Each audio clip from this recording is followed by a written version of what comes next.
Hello everyone, I'm Professor Geek, and welcome to day 26 of my 31 days of Halloween reviews. Today we're going to go back about a decade and visit a DC Halloween special. So DC has certainly released a number of Halloween specials throughout the time. We're going to look at the Infinite Halloween special from 2007, 13 Tales of Terror. And I remember reading this one back in the day. I don't know if I finished it or not back in the day, but it caught my interest because the premise is that you have the villains of Arkham Asylum all gathered around telling each other ghost stories, basically.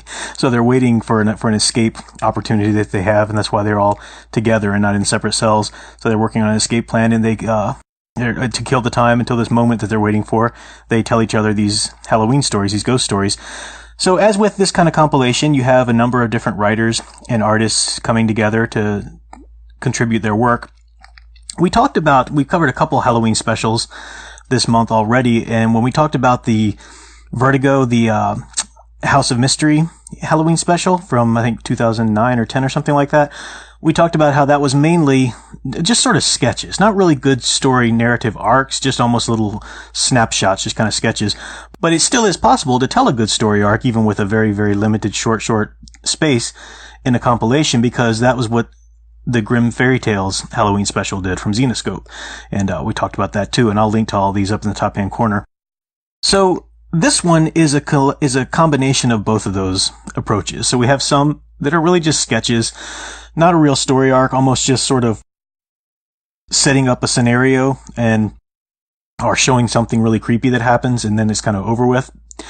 Not all of them, though. Some tell a nice story arc. We've got some great names in the mix here. We've got people like Paul Dini, who is just has to be my favorite comic book. Or, I'm just going to say Paul Dini is my favorite superhero writer, period, ever. The man is just, he's never let me down. So, and he writes a great story. If you don't know much about Paul Dini, his wife is an actual magician. So a lot of Paul Dini's Zatanna work was clearly based on her or inspired by her. And he tells a nice little short about, Zatanna in Gotham City. So that's a fun little story. I think that my favorite story, actually, in terms of the writing, though, kind of surprised me, is a story by Children of the Deep. It's called Children of the Deep by Tony Bedard. I think I'm pronouncing that right. Bedard. I don't know. Again, it's another one of those names that I read all the time but never have to say out loud. But this is actually a pretty decent story. It surprised me. It deals with Aquaman, and it deals with these three sirens, basically, of the sea.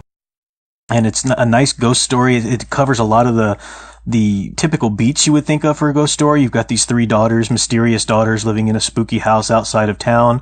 And then you've got the whole sea gods and everything mixed in. And it just really, it blends a lot of cool things together seamlessly. And the beauty about these stories being told by villains is that you have unreliable narrators. So that's why some of them can get away with being just sort of like, what did I just hear? Without really a good story arc or anything, because it's one of the crazier ones, or less coherent ones anyway. But this one was really good. I like that one.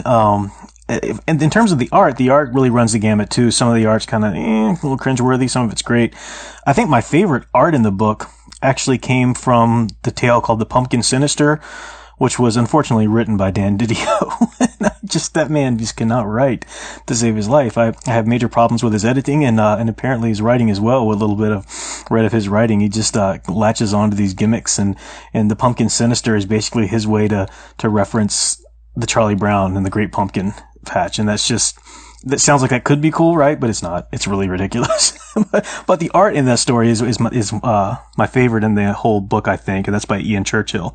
So great art there. And I like the fact that Blue Devil actually gets to shine in that story, which is pretty cool because he's a underutilized character in DC's pantheon, I definitely believe. Mark Waid does a great story in here. This was before Mark Waid traded in storytelling for political propaganda and speeches and whatnot. So he's got a great Flash story. Of course, no one understands the Flash, or Wally anyway, like Mark Waid. Sometimes they ask you to suspend your disbelief a little bit much in terms. So this is my one criticism of the compilation, in that, for example, an Arkham villain is telling the story of Flash, and the Flash's story really has to do with it being Wally West and about his family specifically. How would an Arkham villain know that? Now you can make little, allowances, or maybe she's just telling the villains the story just using a generic name and we're getting the real name, but you kind of, some great genre writers have said you really can only ask your reader to believe one unbelievable thing at a time in good genre fiction. Excluding the premise, of course. So it was actually a Star Trek writer from the original series that I heard say this. So you can, once you accept the premise that you're in the future and on a starship, okay, that's fine. And then for each episode, though, you can only ask your reader to believe one universe-altering or one unrealistic thing coming into that universe and the rules that are set up. So at a time. So that's good writing advice, I think, and it saves the writing from being just sort of spectacle after spectacle and Deus Ex Machinas coming in and everything, and it really just helps the writing remain grounded and character development and plot and everything. So that's something that I feel some of the stories jump a little bit, but overall I definitely recommend the special. It's one of those fun Halloween specials that are continuity free for the most part. Some of the stories do dip into specific continuities. There's little editorial blurbs here and there, but it doesn't really bother you that much, and it really covers all the main DC characters. Wonder Woman's missing, oddly, but all the rest seem to be in there, and many of the villains. And it's fun too that you can just read these little tales, and if one just doesn't really do it for you, you just it only took you about 2 minutes to read it, so you can just go straight to the next one, and I'm sure you'll find some of them that are really quite good. One more notable mention was a story called The Watchdogs, and this is written by Cliff Dorfman and David Arquette. And yes, that is David Arquette, the actor. And this is art by Bernard Chang. And it's a cool story. It features Robin, Tim Drake, who's my favorite Robin, so I like that. And it features some, like a werewolf story in Gotham. But the interesting thing is the detective that Tim Drake is dealing with is clearly David Arquette. The likeness is right there and everything. So they wrote him into the story, which was interesting. That could be really bad, but it wasn't. It's actually done quite well. So yeah, some great. Oh, the one more story. I can't believe I forgot about this one. World's Shoddiest, The Light K Day Returns. That sounds really weird, right? But it's actually, that's Bizarro talk. Because you have in this story, it's by, as he bills himself here, Kal-El Bogdanov. And then art by John Bogdanov. So obviously written by him as well there. So I like the little play on words. And this story features Bat-Zarro with Bizarro and the Riddler as well. So that's another fun one that made its way into the compilation. So I do recommend it if you want to check it out. It is not on, I can't remember. I was looking for it in a couple digital places, and it wasn't on some of the usual places, but it's called DC Infinite Halloween Special #1. It's not that expensive, too, just to get used on Amazon or something like that. I actually read it on readcomicsonline.to. That's a place where you can go to get some free comics occasionally.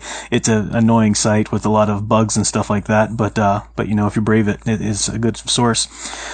So don't forget our giveaway. We have only 10 subscriptions left to make our 250 mark, so I appreciate everybody who's come on board and helped along with that and is sharing the videos around and commenting and liking.